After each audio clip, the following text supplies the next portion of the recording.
Hello IGNOU points, कैसे हैं आप सब। आई होप आप सब अच्छे होंगे। So we are back with another explanation video. तो आज का हमारा वीडियो है DNHE2 सरल कार्य 2 के 2 भाग है और यह 100 अंकों का है। प्रत्येक भाग के अंक उसके सामने दिए गए हैं। भाग का वर्णनात्मक प्रश्न और भाग का प्रयोगात्मक अभ्यास। तो चलिए शुरू करते हैं।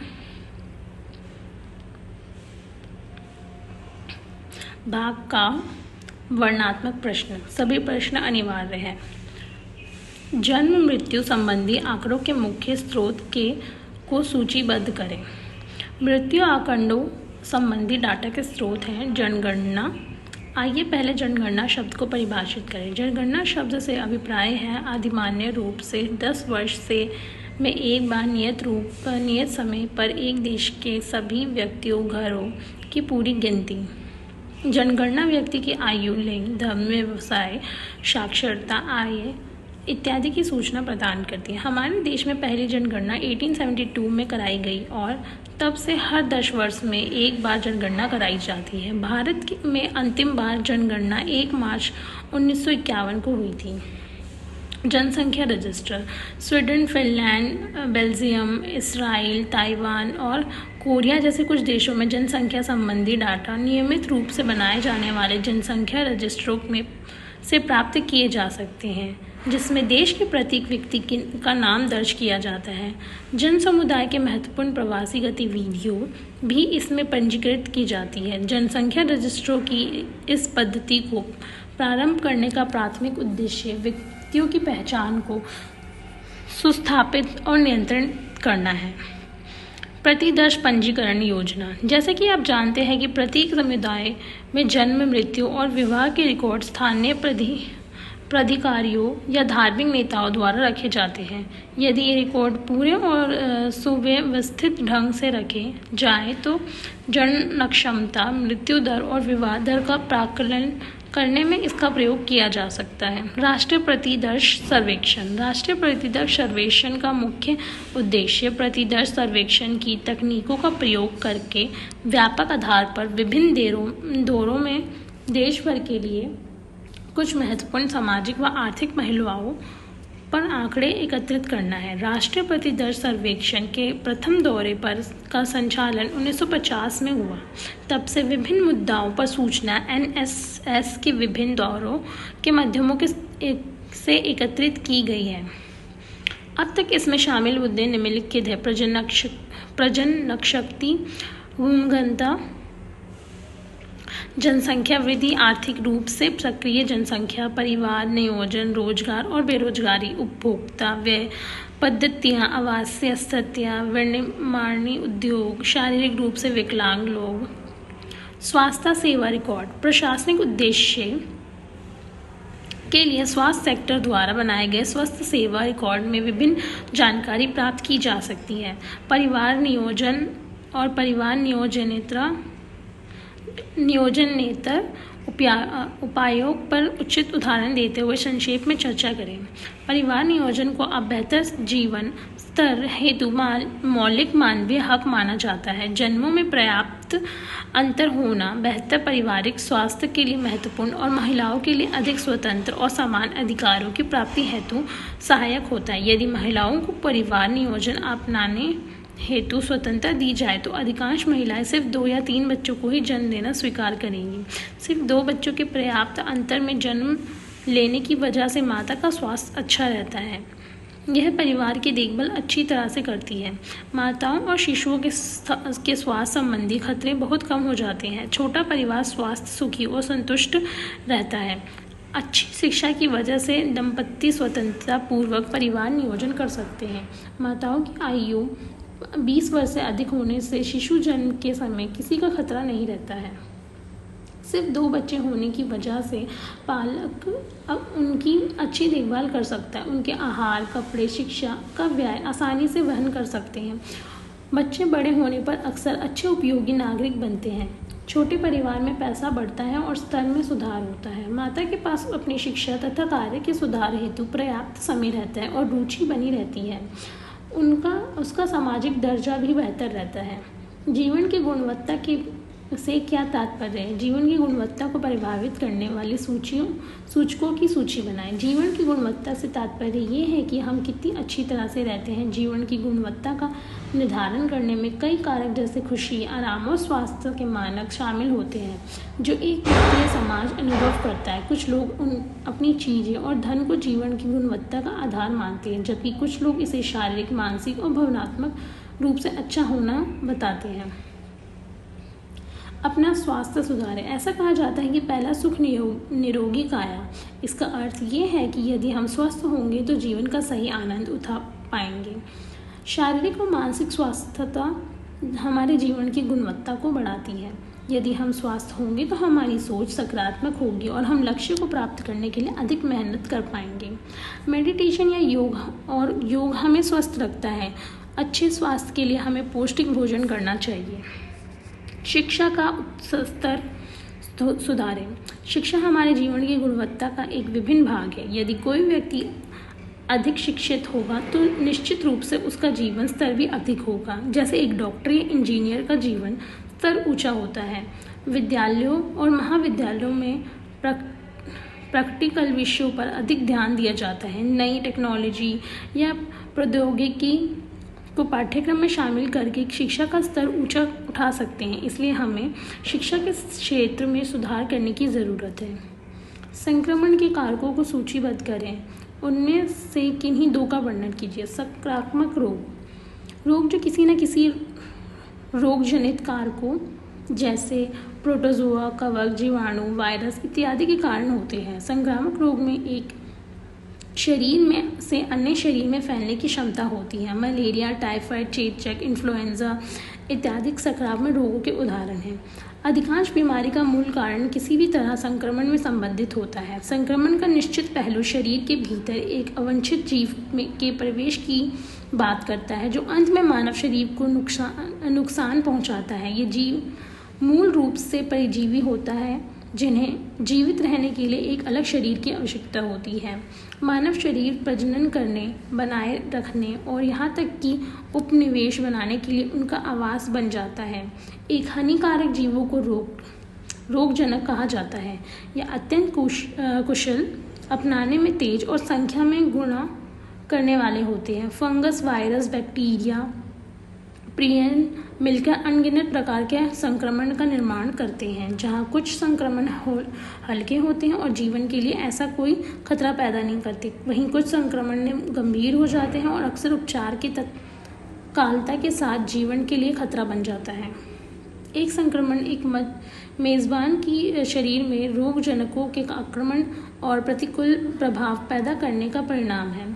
आक्रमणकारी रोगजनक के प्रकार के आधार पर संक्रमण निम्नलिखित 4 प्रकार के होते हैं: वायरल संक्रमण, जीवाणु संक्रमण, फंगल संक्रमण और प्रियन रोग। नेक्स्ट क्वेश्चन, शहरी क्षेत्रों में सुरक्षित पेयजल आपूर्ति कैसे प्रदान की जाती है? कुछ भारतीय शहरों में जो लोग नियोजित आवासीय कॉलोनियों में रह रहे हैं उन्हें अपनी रोज़मर्रा की खपत के लिए म्यूनिसिपल एजेंसियों से प्राप्त मात्रा में पानी नहीं मिल रहा है।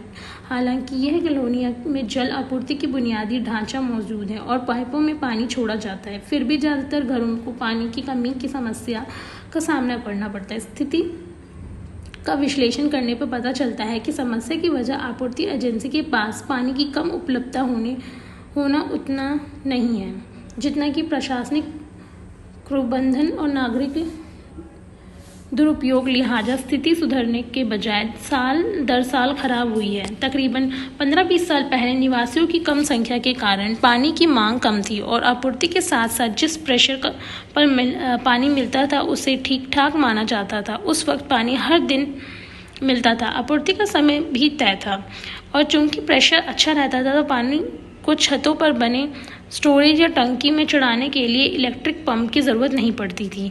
मगर बीतते वक्त के साथ स्थिति बदल गई है। जैसे जैसे आबादी बढ़ी, पानी की मांग भी बढ़ती गई। इस बदलाव को समझने के लिए पानी की आपूर्ति और उसके उपभोग के लिए अपनाए जा रहे तौर तरीके से जुड़े कुछ दिलचस्प तथ्य यहाँ पेश किए जाते हैं। जलापूर्ति की टाइमिंग, उसकी फ्रिक्वेंसी, अवधि, प्रेशर और गुणवत्ता को लेकर पानी में से जुड़ी चिंताओं को मद्देनज़र बहुत से घरों ने इन समस्याओं से निपटने के लिए कदम उठाए हैं। उसके लिए अमल में लाए जाने वाले कुछ तौर तरीकों का नीचे जिक्र किया जा रहा है। जिस वक्त तक पानी पाइपलाइनों से होते हुए घरों तक पहुंचता है, उसकी मात्रा और प्रेशर काफ़ी कम हो चुका होता है। ऐसा इसलिए होता है क्योंकि बहुत से उपभोक्ताओं के म्युनिसिपल पाइपलाइन की शक्तिशाली इलेक्ट्रिक मोटर पंप सीधे जोड़े रखे हैं। उनके परिसर में जहां पाइपलाइन घुसती है वहीं पर पंप लगाए गए हैं ताकि ज़ोर से पानी खींचा जा सके। इस तरीके से सामान्य आपूर्ति के जरिए जितना पानी मिलता है उसके मुकाबले कहीं ज़्यादा मात्रा में पानी हासिल किया जाता है। सप्लाई लाइनों में जबरिया पानी खींचने जाना पानी की दूषित होने की वजह बनता है, क्योंकि इस प्रक्रिया में अशुद्धियाँ खींचकर पाइपलाइन नेटवर्क में चली जाती। इसके अलावा पाइपलाइनें पुरानी, जंग खाई हुई और दरारों से भरी है। पाइप के जरिए आने वाली नगर पालिका के पानी में सबसे ज़्यादा कीचड़ मानसून के मौसम में रहता है, क्योंकि बहुत सी जगहों पर जल जमाव हो जाता है और कीचड़ दरारों के जरिए पाइपलाइनों में घुस जाता है। घर पर दुर्घटनाओं की रोकथाम के लिए आप क्या सुरक्षात्मक उपाय करेंगे? हमारे घर तुलनात्मक रूप से सुरक्षित स्थान हो सकते हैं, लेकिन फिर भी दुर्घटनाएं होती है, खासकर जब आपके बच्चे हों तो हर समय उनकी हरकतों और कार्यों को नियंत्रित करना काफ़ी कठिन हो सकता है। दिन भर उन पर नज़र रखने का यह लगातार दबाव उनकी मानसिक शांति पर भी भारी पड़ सकता है और उनके दैनिक जीवन को बाधित कर सकता है। जो बच्चे के लिए घर पर अधिकतम सुरक्षा प्रदान के लिए आप घर पर कुछ सुरक्षा उपाय जोड़ सकते हैं। बच्चों के लिए घर पर सुरक्षा उपायों में इसे शामिल करना अनिवार्य है, खासकर बाथरूम में, क्योंकि ये एक हो सकता है आपके घर में सबसे खतरनाक जगहों में से। अधिकांश बच्चों को शॉवर या नहाने का समय पसंद होता है, लेकिन अगर उन्हें बाथरूम में लगातार निगरानी में नहीं रखा जाता तो उससे दुर्घटना हो सकती है। विशेष रूप से बच्चों के लिए अपने बाथरूम को सुरक्षित स्थान बनाने के लिए कुछ सुरक्षा उपाय किए जा सकते हैं। यहाँ कुछ अन्य एहतियाती कदम दिए गए हैं और आप ये सुनिश्चित करने के लिए उठा सकते हैं कि आपका बाथरूम एक सुरक्षित स्थान है। अपने बच्चों को सुरक्षित रखने के लिए आप अपने बाथरूम, विशेष रूप से सभी बिजली के सॉकेट को बेबी प्रूफ करना याद रखें। सभी बिजली के उपकरणों को बच्चों की पहुंच से दूर एक बंद कैबिनेट में रखें। फिसलन वाले फर्श बाथरूम में दुर्घटनाओं का कारण बन सकता है, इसलिए आपको अपने बाथरूम के फर्श में घर्षण को सुधारने के लिए कुछ चिपकने वाली फर्श स्टिकर प्राप्त करने की आवश्यकता है। पानी की जांच करना याद रखें, यह सुनिश्चित करने के लिए कि आपके बच्चे के लिए सहने योग्य है। अपनी कलाई या कोहनी रखकर बाथटब में तापमान। सबसे लोकप्रिय घरेलू सुरक्षा नियमों में से एक में अपनी दवाओं को बच्चों की पहुंच से दूर बाथरूम में बंद कैबिनेट में रखना शामिल है। बच्चे बेहतर नहीं जानते और अगर दवाएं उनकी पहुंच से भीतर रख जाती हैं तो यह आपदा का नुस्ख हो सकता है। चिकित्सीय आहार क्या है? सामान्य आहार के लिए जाने वाले प्रमुख चिकित्सीय बदलाव की व्याख्या कीजिए। वह आहार जो रुग्णावस्था में किसी व्यक्ति को दिया जाता है ताकि वह जल्दी सामान्य हो सके, यह सामान्य भोजन का संशोधित रूप होता है।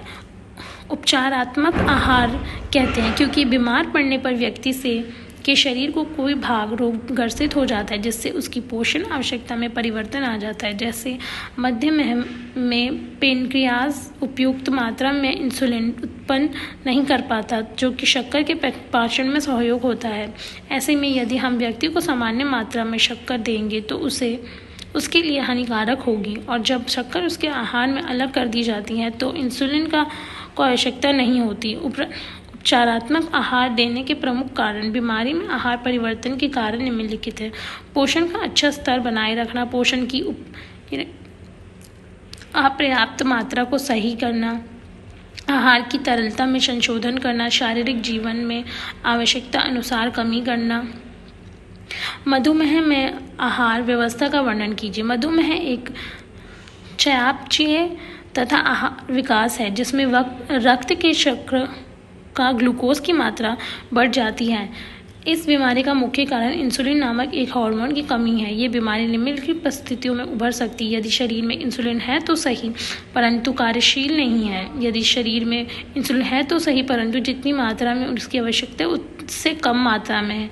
यदि शरीर में इंसुलिन है ही नहीं। शरीर में इंसुलिन की कमी होने पर ग्लूकोज का चयापचय ठीक से नहीं हो पाता है और रक्त में ग्लूकोज का स्तर बढ़ जाता है। आहार व्यवस्था। मधुमेह के उपचार के लिए आहार व्यवस्था के अतिरिक्त पीने वाली दवाएं तथा इंसुलिन की खुराक का भी प्रयोग किया जाता है। इस बीमारी में रोकथाम के लिए सामान्य रूप से जो 3 उपाय किए जाते हैं वह है केवल आहार व्यवस्था तथा मुंह द्वारा ली जाने वाली दवाइयाँ, आहार व्यवस्था तथा इंसुलिन की खुराकें।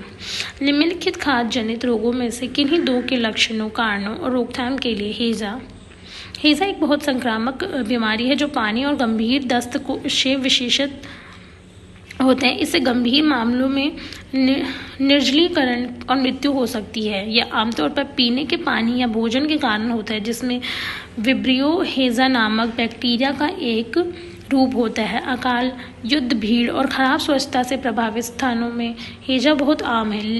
लैटिन अमेरिका, दक्षिण एशिया और अफ्रीका जैसे स्थानों में यह बहुत आम है। लक्षण: दिल की दर तेज होना, त्वचा की लोच की कमी, सूखी झिल्ली जो पलकें, नाक, गले और मुंह पर बनती हैं। उपचार: हैज़ा की रोकथाम के लिए एक टीका विकसित किया जाता है लेकिन यह केवल कुछ महीनों तक चलता है। हालांकि हैज़ा को उबला हुआ, निर्जलित और कीटाणु शोधन करने वाले पानी का उपयोग करके रोका जा सकता है। पानी को फिल्टर करने के लिए वाणिज्यिक रासायनिक कीटाणुनाशक का भी उपयोग किया जा सकता है। निम्नलिखित पानी के लिए इस पानी का उपयोग करने की सलाह दी जाती है जैसे सब्जियों और फल धोना, धोने वाले बर्तन और व्यंजन जिन्हें भोजन तैयार करने या खाने के लिए उपयोग किया जाता है, अपने दांतों को ब्रश करना या फ्लॉस करना, बर्फ बनाना या भोजन तैयार करना, पीना, कम रक्त दबाव, मांसपेशियों में ऐंठन, प्यास। पैचिक एक चिकित्सक स्थिति है जो कोलन के अंदर एक आंतों की सूजन की विशेषता है जिसके परिणाम स्वरूप मल में रक्त या बलगम के साथ क्लिनिक दस्त हो सकता है। पैचिक घातक हो सकता है और डिहाइड्रेशन के कारण मृत्यु भी हो सकती है यदि शरीर में खोए हुए तरल पदार्थ को जल्दी से नहीं बदला जाता है। पैचिक 11 वर्ष से कम उम्र के बच्चों को विकासशील देशों में रहने वाले लोगों के अधिक काम है। कमज़ोर या खराब स्वच्छता पैचिक या प्रमुख कारण है। बिस्लेरी पैचिक आमतौर पर संक्रमित भोजन या पेय पदार्थ से फैलता है जबकि अमीबा पैचिक का कारण बनने वाले अमीबा मल त्याग करते समय सिस्ट के रूप में बाहर आ जाता है। पैचिक के लिए उपचार: रिहाइड्रेशन चिकित्सा, एमीबिसाइडल दवाई या एंटीबायोटिक्स, एंटीह्यूमेटिक दवाई। संक्रामक यकृत शोथ: लीवर में सूजन को हेपेटाइटिस कहा जाता है। हेपेटाइटिस एक वायरस होता है जो अत्यधिक शराब के सेवन, विषाक्त पदार्थ, दवाएं और कुछ मेडिकल कंडीशन के वजह से शरीर में पनपने लगते हैं। लीवर आपके शरीर का महत्वपूर्ण अंग होता है जो पोषक तत्वों को प्रोसेस करने, खून को फिल्टर करने के साथ ही संक्रमण में लड़ता है। ऐसे में जब लीवर में सूजन या क्षति होती है तो ये कार्य प्रभावित होने लगते हैं।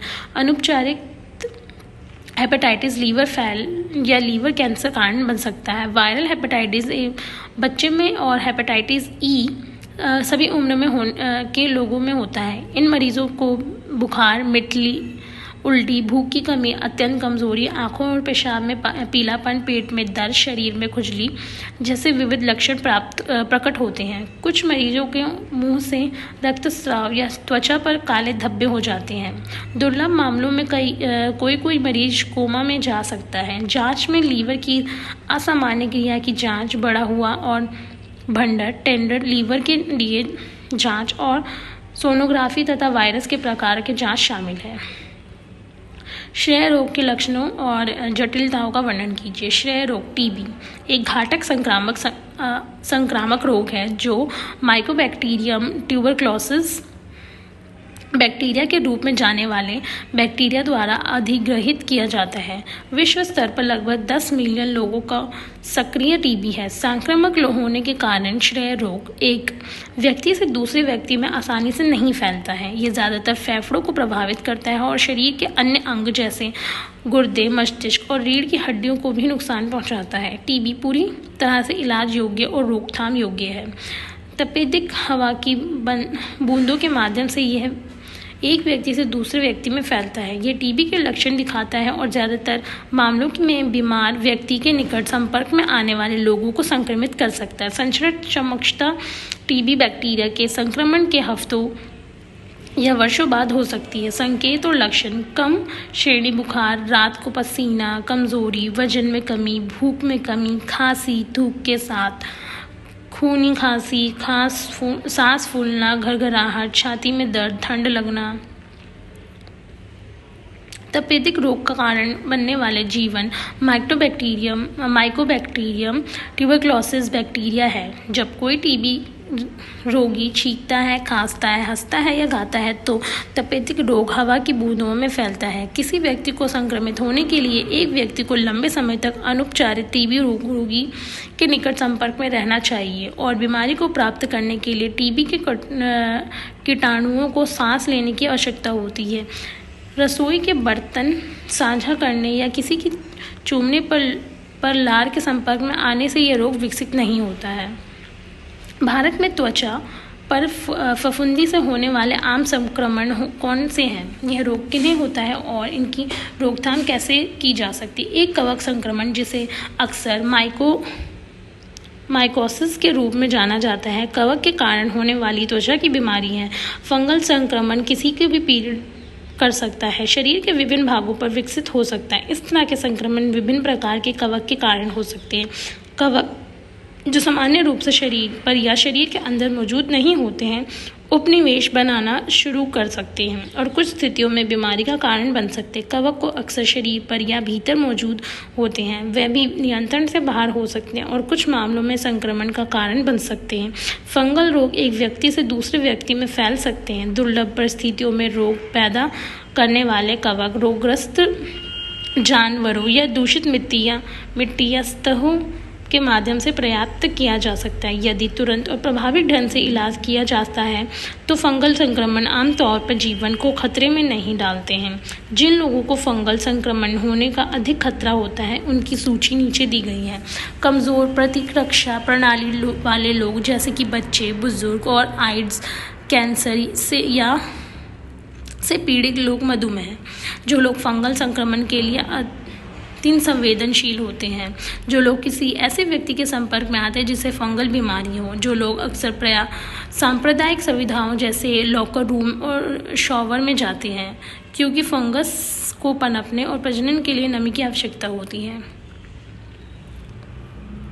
किसी भी प्रकार के फंगल संक्रमण से बचने के लिए अच्छी स्वच्छता बनाए रखना आवश्यक है। निम्नलिखित युक्तियों आपको ऐसे किसी भी संक्रमण से दूर रखने में मदद कर सकती है। अपनी त्वचा को साफ और सूखा रखें, खासकर क्रीज में। अपने हाथों को बार बार धोएं। दूसरे लोगों की तौलिया और व्यक्तिगत देखभाल की वस्तुओं का उपयोग ना करें। उपयोग से पहले और बाद में जिम उपकरण साफ करें। प्राथमिक स्वच्छता देखभाल के आवश्यक घटकों की सूचीबद्ध कीजिए। किन्हीं 2 घटकों की विस्तार में चर्चा कीजिए। प्राथमिक स्वास्थ्य देखभाल और स्वास्थ्य और कल्याण का एक पूरे समाज में दृष्टिकोण है जो व्यक्तियों, परिवारों और समुदाय की आवश्यकताओं और प्राथमिकताओं पर आधारित है। ये स्वास्थ्य के अधिक व्यापक निर्धारकों को संबोधित करता है और शारीरिक, मानसिक और सामाजिक स्वास्थ्य और कल्याण के व्यापक और आपस में संबंधित पहलुओं पर केंद्रित है। वह पूरे जीवन में स्वास्थ्य आवश्यकताओं के लिए पूरी की देखभाल मुहैया कराता है और न केवल विशिष्ट रोगों के लिए प्राथमिक स्वास्थ्य देखभाल करता है कि लोगों को व्यापक देखभाल मिले, जिसमें प्रमोशन और निवारण से उपचार, पुनर्वसन और पीड़ा आहारक देखभाल शामिल है, जो लोगों को दैनिक पर्यावरण के लिए अधिक से अधिक योग्य है। निम्नलिखित कार्यक्रमों के उद्देश्य का घटक क्या है? ICDS हाल ही में महाराष्ट्र सरकार द्वारा समेकित बाल विकास सेवाओं के निरंतर बनाए रखते हुए पोषण आपूर्ति, टीकाकरण और स्वास्थ्य जांच आदि की निरंतरता के साथ प्रवासी श्रमिकों, मजदूरों की आवाजाही को चित्रित करने के उद्देश्य में एक माइग्रेशन ट्रैकिंग सिस्टम एप्लीकेशन विकसित किया जाता है। ICDS का उद्देश्य 0 से 6 वर्ष आयु वर्ग के बच्चों के पोषण और स्वास्थ्य की स्थिति में सुधार रखना, बच्चों के उचित मनोवैज्ञानिक, शारीरिक और सामाजिक विकास की नींव रखना, मृत्यु दर, रुग्णता, कुपोषण और स्कूल छोड़ने की घटनाओं को कम करना, बाल विकास को बढ़ावा देने हेतु विभिन्न विभागों के बीच नीति और कार्यान्वयन का प्रभावी समन्वय स्थापित करना, माता में उचित पोषण और स्वास्थ्य शिक्षा के माध्यम से बच्चों के सामान्य स्वास्थ्य एवं पोषण संबंधी आवश्यकताओं की देखभाल करने की क्षमता बढ़ाना। समेकित बाल विकास योजना ICDS के बारे में। ICDS महिला एवं बाल विकास मंत्रालय द्वारा कार्यान्वित एक केंद्र प्रायोजित योजना है। इसे वर्ष 1975 में लॉन्च किया गया था। ICDS के तहत योजनाएं आंगनवाड़ी सेवा योजना, ये बचपन की देखभाल और विकास के लिए एक अनूठा कार्यक्रम है। इस योजना के लाभार्थी 0 से 6 वर्ष आयु वर्ग के बच्चे, गर्भवती महिलाएं और स्तनपान कराने वाली माताएं हैं। ये 6 सेवाओं का एक पैकेज प्रदान करते हैं, जिसमें पूरक पोषण, स्कूल, पूर्व अनौपचारिक शिक्षा, पोषण और स्वास्थ्य शिक्षा, टीकाकरण, स्वास्थ्य जांच तथा रेफरल सेवाएं शामिल हैं। प्रधानमंत्री मातृ वंदना योजना के तहत सभी पात्र लाभार्थियों को 3 किश्तों में 5,000 रुपये दिए जाते हैं और शेष 1,000 रुपये की राशि जननी सुरक्षा योजना के अंतर्गत मातृत्व लाभ की शर्तों के अनुसार संस्थागत प्रस्तुति कराने के बाद दी जाती है। इस प्रकार औसतन एक महिला को 6,000 रुपये प्राप्त होते हैं। राष्ट्रीय क्रैच योजना, इसके तहत कामकाजी महिलाओं के बच्चों को दिन भर देखभाल की सुविधा प्रदान करना है। शिशु गृह 1 महीने से 26 दिन एवं प्रतिदिन 7.5 घंटे के लिए खुला रहता है। इसमें बच्चों को पूरक पोषण, प्रारंभिक चाइल्ड केयर, शिक्षा, स्वास्थ्य और सोने की सुविधा प्रदान की जाती है। किशोरियों के लिए योजना, इसका उद्देश्य 11 से 14 वर्ष आयु वर्ग के स्कूल के अतिरिक्त किशोरियों को पोषण, जीवन कौशल एवं घरेलू कौशल प्रदान कर उनकी सामाजिक स्थितियों को सशक्त बनाना और सुधारना है। इस योजना में पोषक और गैर पोषक तत्व शामिल हैं, जो इस प्रकार के लौह तथा फॉलिक एसिड, पूरकता, स्वास्थ्य जांच एवं रेफरल सेवा, स्वास्थ्य, स्वच्छता, पोषण के बारे में जागरूकता को बढ़ावा देना, स्कूल के अलावा अन्य बाह्य किशोरियों और औपचारिक अनौपचारिक शिक्षा में शामिल करना तथा विद्यमान सरकारी सेवाओं के बारे में सूचना मार्गदर्शन प्रदान करना है। बाल संरक्षण योजना, इसके उद्देश्य कठिन परिस्थितियों में बच्चों में सुधार और कल्याण हेतु योगदान देना है। साथ ही बच्चों के दुरुपयोग, उपेक्षा, शोषण, प्रत्याग तथा परिवार आदि से अलगाव का मार्ग प्रशस्त करने वाली कार्यवाही को रोकना। राष्ट्रीय आयोडीनहीनता विसंगत नियंत्रण कार्यक्रम, आयोडीन, थायरॉक्सिन, T4 और ट्रियोडोशायरोनाइन दो हार्मोन्स बनाने के लिए एक आवश्यक घटक है तथा यह सामान्य वृद्धि और विकास एवं सभी मनुष्यों की आरोग्यता के लिए बेहद महत्वपूर्ण है। ये एक सूक्ष्म पोषक तत्व है और मनुष्य के सामान्य शारीरिक वृद्धि के लिए प्रतिदिन 100 से 150 माइक्रोग्राम आयोडीन आवश्यकता होती है। राष्ट्रीय आयोडीन अल्पता विकार नियंत्रण कार्यक्रम के महत्वपूर्ण उद्देश्य और घटक इस प्रकार है। आयोडीन की अल्पता विकार की भयावहता और आकलन करने के लिए सर्वेक्षण, सामान्य नमक की जगह आयोडीन युक्त नमक की आपूर्ति, आयोडीन युक्त नमक और मूत्र उत्सर्जन में आयोडीन की प्रयोगशाला निगरानी, आयोडीन युक्त नमक का प्रभाव और आयोडीन न्यूनता व्यक्ति सर्वेक्षण और पुनः सर्वेक्षण।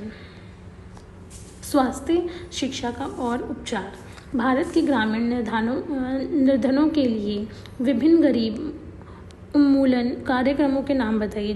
किसी एक पर विस्तार से चर्चा कीजिए। राष्ट्रीय ग्रामीण रोजगार गारंटी अधिनियम नरेगा विधेयक वर्ष 2005 में पारित हुआ था और यह वर्ष 2006 में प्रभावी हो गया। ये वर्ष 2008 में नरेगा से महात्मा गांधी राष्ट्रीय ग्रामीण रोजगार गारंटी अधिनियम मनरेगा बन गया। यह योजना के अंतर्गत पूरे देश में गांव के लोगों के लिए 100 दिन में के काम की गारंटी दी जाती है। यह एक सफल योजना रही है क्योंकि इसके कारण ग्रामीण इलाकों को गरीब लोगों के आय स्तर में वृद्धि हुई है। आवश्यकता अनुसार इन्हें काम के अवसर प्रदान करती है। हालांकि इसमें ज़्यादातर अकुशल शारीरिक श्रम शामिल है, लेकिन फिर भी ये आर्थिक रूप से गरीब लोगों के लिए कुछ सुरक्षा की सुविधाएं प्रदान करता है। इस योजना में मिलने वाले आय की मदद से गरीब लोगों को कुछ संपत्ति बनाने में मदद मिलती है, जिससे उसकी आर्थिक स्थिति में भी सुधार होता है। ये कार्यक्रम प्राथमिक रूप से ग्रामीण विकास मंत्रालय द्वारा कार्यान्वित किया गया है। इंदिरा आवास योजना और एकीकृत ग्रामीण विकास योजनाएं। निम्नलिखित पर संक्षिप्त टिप्पणियां कीजिए। वनोन्मूलन का अर्थ है वनों में क्षेत्रों में बहुत से पेड़ों का जलाना या काटा जाता है। ऐसा करने के लिए कई कारण हैं। पेड़ों और उनके व्युत्पन्न चारकोल को एक वस्तु के रूप में बेचा जा सकता है और मनुष्य के द्वारा उपयोग में लिया जा सकता है, जबकि साफ की गई भूमि को चारागाह या मानव आवास के रूप में काम में लिया जा सकता है। पेड़ों को इस प्रकार से काटने और उन्हें पुनः न लगाने के परिणाम स्वरूप आवास हैबिटेट को क्षति पहुंचती है। जैव विविधता बायोडाइवर्सिटी को नुकसान पहुंचता है और वातावरण में शुष्कता एसिडिटी बढ़ गई है। साथ ही अक्सर जिन क्षेत्रों में पेड़ों को हटा दिया जाता है वे बंजर भूमि में बदल जाते हैं। आंतरिक मूल्य के लिए जागरूकता का अभाव या उनकी उपेक्षा, उत्तरदायी मूल्यों की कमी, ढीला वन प्रबंधन और पर्यावरण के कानून इतने बड़े पैमाने पर अनुमूलन को अनुमति देते हैं। कई देशों में वनोन्मूलन निरंतर की जाती है, जिसके परिणाम स्वरूप विलोपन, एक्सटिंक्शन, जलवायु में परिवर्तन, मूलस्थलीकरण, डेजर्टिफिकेशन और स्वदेशी लोगों के विस्थापन जैसे प्रक्रिया देखने में जाती है। स्वास्थ्य वातावरण को बढ़ावा देने के गैर सरकारी संगठनों की भूमिका। हमने अब तक पर्यावरण प्रतिरक्षण में सरकार की भूमिका की ही चर्चा की है। पर्यावरण वाहिनी में संबंध में चर्चा के समय हमने सरकारी तथा गैर सरकारी संगठनों के बीच सहयोग की ओर इंगित किया जाता है। आइए अब गैर सरकारी संगठनों की भूमिका का अध्ययन अक्षिश विस्तार से करें। गैर सरकारी संगठन निम्नलिखित 3 भूमिकाओं में से एक या अधिक भूमिका अदा करते हैं। गैर सरकारी संगठन शिक्षक की भूमिका, परामर्शदाता की भूमिका, दबाव डालने वाले समूह या कार्य करने वाले समूह की भूमिका। गैर सरकारी संगठनों के दबाव डालने के कारण करने वाले समूह, प्रेशर ग्रुप की भूमिका दशोली ग्राम स्वराज्य संघ के उदाहरण में दिखाई जा सकती है, जिसमें कि 8वें दशक के प्रारंभ में चमोली जिले में चिपको आंदोलन शुरू किया गया। ये अभियान स्थानीय लोगों में प्रारंभ हुआ था, जिन्होंने ये समझ लिया था कि वनों के विनाश के कारण उन्हें बाढ़ों की विभीषिकाओं का सामना करना पड़ता है। वनों का विनाश कई वर्षों के वाणिज्यिक प्रयोग के लिए बड़े पैमाने पर पेड़ों को काटने के परिणाम स्वरूप हो रहा है। अतः दगरा स्वसंघ ने अपने पेड़ों को बचाने के लिए ठेकेदार से अपनी जान का खतरा होने पर भी पेड़ों में चिपकने का निर्णय लिया था और तथा अपने अभियान के लिए उसने बहुत से और गांव को भी अपने साथ कर लिया। इस प्रकार उन्होंने अपने वनों के संरक्षण के परंपरागत अधिकार के लिए दबाव डाला तथा वनों के उन्मूलन के विनाशकारी प्रभाव से अपने आप को बचाने का प्रयास किया। चिपको आंदोलन ने सफलतापूर्वक शक्तिशाली लोगों पर हिमालय क्षेत्र में वनों को बनाए रखने के पक्ष के कार्य करने के लिए दबाव डाला। दूसरी ओर दिल्ली स्थित कल्पवृक्ष तथा केरल शास्त्र साहित्य परिषद ने गैर सरकारी संगठनों की जागृति उत्पन्न, अनुशासन कार्य संचालित करने तथा शिक्षण सामग्री विकसित करने की भूमिका निभाई है। कल्पवृक्ष ने विशेष रूप से दिल्ली के हरियाली क्षेत्र के विनाश और विरोध करने, नर्मदा घाटी योजना का अनुमान नर्मदा घाटी योजना का अनुमान लगाने, कीटनाशकों के प्रयोग, वायु प्रदूषण तथा खनन गतिविधियों के प्रभाव पर विशेष ध्यान दिया है। केरल शास्त्र साहित्य परिषद ने जल एवं ऊर्जा साधनों को संरक्षित करने के लिए जागरूकता लाने में सहायता दी है। परिषद और अपनी शिक्षण योजनाओं के लिए लोक कलाओं का प्रयोग विशेष रूप से लाभदायक एवं रोचक है।